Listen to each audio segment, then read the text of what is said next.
近期大家唔知有冇留意到，香港多處地方都見到一批相信係嚟自內地嘅人喺鬧市兜售一批屏風。喺熙來攘往嘅旺角彌敦道旁邊，就有一對聲稱嚟自江西、打扮樸實嘅夫婦喺度賣緊屏風。呢一批屏風名堂唔細㗎，佢哋話係民初古董嚟，相當之珍貴，至少有接近100年歷史喎。民國的。當然，大家信唔信又係另一回事啦。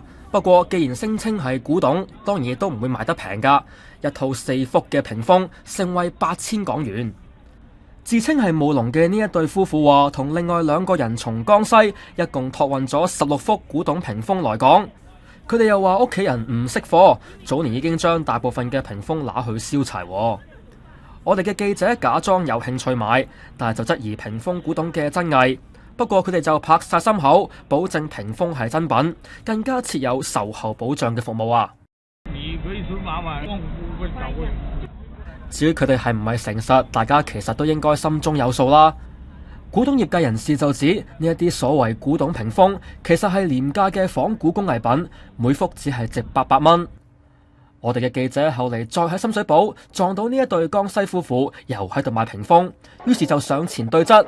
不過今次佢哋就死口唔認喺度賣屏風。原來呢一啲招搖撞騙嘅屏風黨成員都係以個人遊身份嚟到香港揾食，而佢哋更加係遍佈全港。除咗旺角同深水埗之外，尖沙咀、荃灣、將軍澳以至中環都有佢哋嘅行蹤。至於屏風黨嘅大本營就位於深水埗，所謂嘅古董屏風都喺呢一度派貨俾成員。